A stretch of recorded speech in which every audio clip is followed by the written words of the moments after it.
TV media इस हवा को बना करके बहन जी को डाउन करने की कोशिश करता है, लेकिन मैं जानता हूँ बहन जी ने जो स्टेप लिया है बहुत अच्छा लिया है। हमें नहीं जाना चाहिए उनके साथ और हमें अकेले लड़ने में ही फ़ायदा है, क्यों बहन जी आज से नहीं शुरू से अकेले लड़ती आ रही हैं और अकेले लड़ने में ही फ़ायदा है, क्योंकि हमें देखा है मनुवादियों ने ही दलितों को पछाड़ा है। और मुझे नहीं कहना चाहिए, उनसे नीचे हमारे ओबीसी के भाई हैं, वो भी हमारे दलितों को ही पछाड़ते हैं। कब उन्होंने हमें सपोर्ट किया है? बिल्कुल सही मानता हूँ मैं, बिल्कुल बहन जी का जो स्टेप है मैं तहे दिल से स्वीकार करता हूँ। चाहे हम बेशक सत्ता में आए ना आए, हमारे कैंडिडेट जीते ना जीते, लेकिन हमने ये दिखा दिया हम दलित हैं। बहुत बहुत DNN हिंदी को सब्सक्राइब करने के लिए दबाएं लाल रंग का सब्सक्राइब बटन और घंटी का बटन दबाकर ऑल नोटिफिकेशंस पर क्लिक करें। चैनल को जिंदा रखने के लिए नीले रंग का ज्वाइन बटन दबाकर चैनल को आर्थिक सहयोग करें। आज बीएसपी प्रमुख बहन मायावती का 68वां जन्म दिवस है। बहन जी ने लखनऊ से बड़ा संबोधन किया है, राम मंदिर को लेके बड़ा बयान उनका आया है, गठबंधन को लेके उन्होंने अपना रुख साफ कर दिया। दिल्ली प्रदेश में मैं मौजूद हूँ। दिल्ली में कई जगह पर बहन जी का जन्म दिवस है, वो आज मनाया जा रहा है। मेरे साथ कुछ बसपा के लोग हैं। सर, जो बहन जी के आपने बयान सुने आज के, किस तरह से देखते हैं? इंडिया अलायंस उनको अपनी तरफ खींच रही है, पर बहन जी ने कहा हम अकेले चुनाव लड़ेंगे।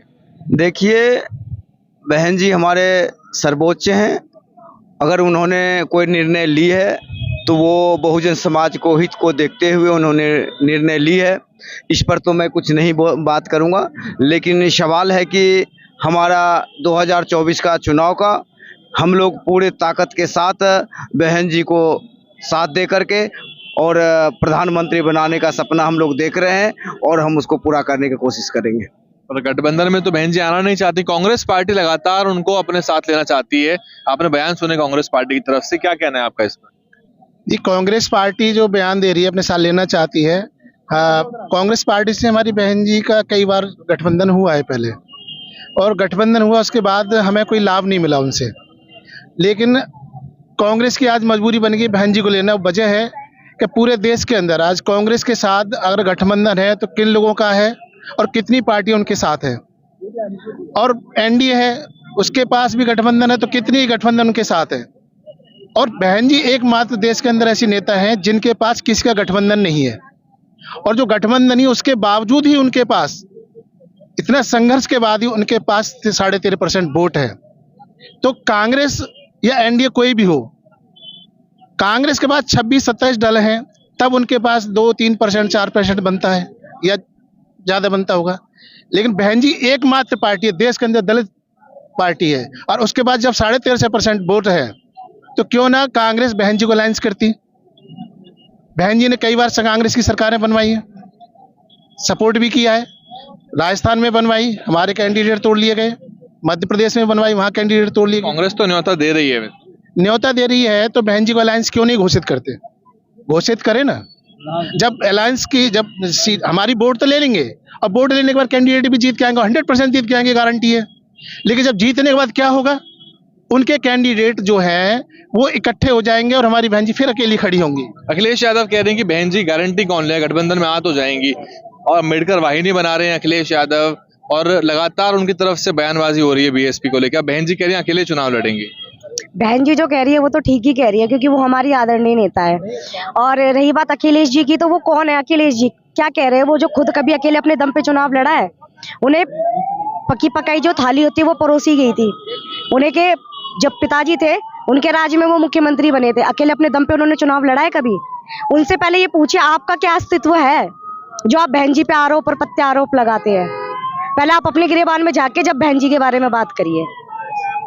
केजरीवाल को लेकर क्या रुख है आपका? दिल्ली में केजरीवाल जो है बाबा साहब की तस्वीर लगाता है, जय भीम भी बोलता है, मुख्यमंत्री योजना चलाता है जय भीम के नाम से, और आपका सारा वोट केजरीवाल साहब के पास चला गया। देखो, केजरीवाल जी वोट तो ले लेते हैं SC/ST का, मगर जब राज्यसभा की बारी आती है तो उन्हें संजय सिंह जी दिखते हैं, उन्हें राघव चड्ढा जी दिखते हैं, उन्हें तमाम श्रोण नेता दिखते हैं। ऐसी केजरीवाल जी पंजाब में वोट हमारी समाज का ले लेते हैं, हमारे पंजाब में हरभजन मान को भेज देते हैं वहां से। मगर अब केजरीवाल जी का SC/ST समाज समझ गया है। जो 4 इलेक्शन हुए हैं उसमें केजरीवाल जी को साफ क्लियर हो चुका है कि उनकी जमानत जब्त हो चुकी है ना। और केजरीवाल जी दलित समाज का वोट तो लेना जानते हैं, मगर जितने भी मलाई चाट, जितने भी क्रीमी लेयर मंत्रालय हैं उसमें सब उन्होंने अपनी कास्ट के भेज रखे हैं। यहाँ केजरीवाल जी की कम्युनिटी का 4% वोट नहीं है, मगर वो वोट लेते हैं पूरा SC/ST का, झाड़ू दिखा के पार्टी बना ली। ये तो काबिलियत है उनकी कि आपका वोट ले गए, आपको नुमाइंदगी भी नहीं दी और आप लगातार वोट कर रहे हो बार बार। केजरीवाल जी दिल्ली में डाउन होते जा रहे हैं। जब उन्हें पता लगा कि तीसरा विकल्प BSP बन के आ रही है, जब 17% हमारा वोट बढ़ा, तो केजरीवाल जी को इम्प्लीमेंट के थ्रू लाया गया। केजरीवाल जी कांग्रेस और बीजेपी से मिली भगत से तैयार किया गया, मगर केजरीवाल जी को अब पता लग चुका है कि अब कहीं ना कहीं जो SC/ST है वो मेरा विरोध में खड़ा हो चुका है, क्योंकि ना उनके मंत्री हैं, एक हमारे गिने चुने मंत्री बनाए। जब उन्होंने बाबा साहब की बात कही, जब उन्होंने 22 प्रतिज्ञा पढ़ी, तो उन्हें भी साइड कर दिया, जैसे दूध में से मक्खी निकाल के फेंक देता है। तो कहीं ना कहीं सोशल मीडिया के थ्रू, आप जैसे लोगों के थ्रू, ये लोगों में जागरूकता फैल रही है कि केजरीवाल जी अब क्या करना चाह रहे हैं। केजरीवाल जी तैयार करे हुए व्यक्ति हैं एक तरह से। 24 में आप क्या रुख देखते हैं? जैसे केजरीवाल जो है वो भी गठबंधन का हिस्सा है, सपा है इंडिया अलायंस का, अब बसपा अकेले बूते चुनाव लड़ेगी, तो ऐसे में क्या आंकड़ा आपको नजर आ रहा है? देखिए, जब तक कांग्रेस और बीजेपी और आम आदमी पार्टी हमारे समाज के, दलित समाज के लोगों को गुमराह बना करके सरकार बनाया है, लेकिन अब जो है दलित समाज जाग चुका है, क्योंकि केजरीवाल ने कहा था कि मैं पूरे दिल्ली प्रदेश में भारत के संविधान को प्रत्येक स्कूल में पढ़ाने का काम करूंगा, लेकिन उसने सिर्फ कहा है, लेकिन ऐसा उन्होंने लागू नहीं किया। तो इस चीज़ों को देख करके हमारे समाज के लोगों ने अब धोखा खा लिया है कि बाबा साहब के नाम पर वो जब वोट लेने की बात होता है तो बाबा साहब का नाम लेता है, और जब वोट लेकर के गद्दी पे बैठ जाता है तो हमारे समाज को फिर छल और धोखेबाजी, फिर नाम लेंगे बाबा साहब का, फिर जय भीम बोल देंगे, दोबारा दिल लेगा। लेकिन अब जो है हमारे समाज के लोग बहुजन समाज पार्टी के अलावा कहीं जाने वाला नहीं है। इस बार बहुजन समाज पार्टी के लिए मन बना लिया है और इस बार पूरे दिल्ली प्रदेश में बहुजन समाज के वोट पोल करेगा और केजरीवाल को इस बार मात खिलाएगा। बहन जी जो है अब अकेले चुनाव मैदान में जाएंगी। बहन जी के ऊपर लगातार जो मीडिया है टीवी की वो आरोप लगाता है। आज भी जैसे ही बहन मायावती ने घोषणा की कि वो गठबंधन का हिस्सा नहीं होंगी, हालांकि कांग्रेस पार्टी जो है वो उनको लगातार जो है बयानबाजी कर रही है, बहन मायावती को सम्मानपूर्वक बयान कर रही है। तो अब बीजेपी की बी टीम के रूप में उनके ऊपर लगातार आरोप लगता है टीवी मीडिया का। देखिए, टीवी मीडिया इस हवा को बना करके बहन जी को डाउन करने की कोशिश करता है, लेकिन मैं जानता हूँ बहन जी ने जो स्टेप लिया है बहुत अच्छा लिया है। हमें नहीं जाना चाहिए उनके साथ, और हमें अकेले लड़ने में ही फायदा है, क्योंकि बहन जी आज से नहीं, शुरू से अकेले लड़ती आ रही हैं, और अकेले लड़ने में ही फायदा है, क्योंकि हमें देखा है मनुवादियों ने ही दलितों को पछाड़ा है। और मुझे नहीं कहना चाहिए, उनसे नीचे हमारे OBC के भाई हैं, वो भी हमारे दलितों को ही पछाड़ते हैं। कब उन्होंने हमें सपोर्ट किया है? कांग्रेस की 70 साल सरकार रही, आज तक अलायंस में क्यों नहीं दलितों का नाम आने दिया प्रधानमंत्री में? आज बीजेपी है, बीजेपी के अंदर हमारे दलित नेता बैठे हुए हैं, चुपचाप बैठे हुए हैं, क्यों ना नाम आ सकता उनका? क्या जरूरी है यही लोग बनेंगे प्रधानमंत्री, या सरवणी बनेगा, या OBC का ही बनेगा? केजरीवाल का क्या समाधान है? सर मेरा सवाल, आप दिल्ली प्रदेश के लोग हैं, बहन जी का जन्मदिन भी है, केजरीवाल की क्या काट है आपके पास? क्योंकि केजरीवाल ने तो सारा वोट लिया दलितों का, मुसलमानों का और थोड़ा बहुत पिछड़े वर्ग का भी ले गया। मैं बता दूं आपको, केजरीवाल जी पहली बार CM बने थे, आप उनके घोषणा पत्र को उठा के लाइए और उसको पढ़िए। उसने गरीबों के लिए क्या क्या अलायंस किया था, और उसको याद दिलाइए जनता को। नहीं, वो तो धोखा दिया उसने, पर खुली छूट तो आपने दे रखी है ना उनको, आप उन्हें गर्दन से पकड़ते नहीं है। हाँ, ये है कि हम लोग गर्दन से नहीं पकड़ते, इसमें कहीं ना कहीं पब्लिक गुमराह हो जाती है लालच में।